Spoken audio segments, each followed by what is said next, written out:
Treneri, ar prisimena, kada laimėt Juventus paskutinį kartą varžovo aikštelį?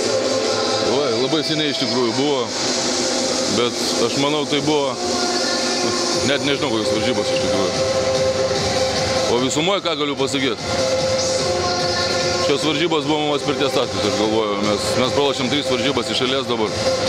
Ir šiandieną akcentavau, kad reikia pasiaukojančiai gintis ir manau, tai pavyko mums. Treneri Rūbiniai, šiandien po rungtynių buvo tokia atmosfera, tarsi komanda būtų laimėjus minimum LKL bronzą. Sakykit, vis mes kalbam po kiekvienų gerai sužaistų Juventus rungtynių, kad grįžo į pergalių kelią, neturėjo kur trauktis, taip toliau. Treneri, ko reikia, kad tas geras žaidimas išliktų ne 40 minučių, bet 5, 6, 7 rungtynės? Aš manau, tokio atsidavimo kaip šiandien buvo. Kada nesiseka kažkam, tai kad įeitų kitas žmogus, kuris kompensuoda to netikti, galim sakyti taip, kad tai ne netikti, o gal trūkumą sužadėjo.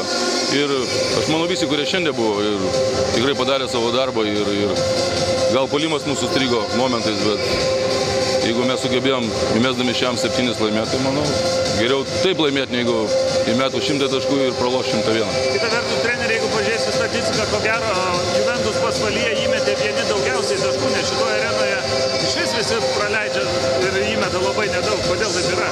Aš manau, mažas rezultatyvumas. Pasvalys tikrai labai gera komanda, turinti daug gerų žaidėjų.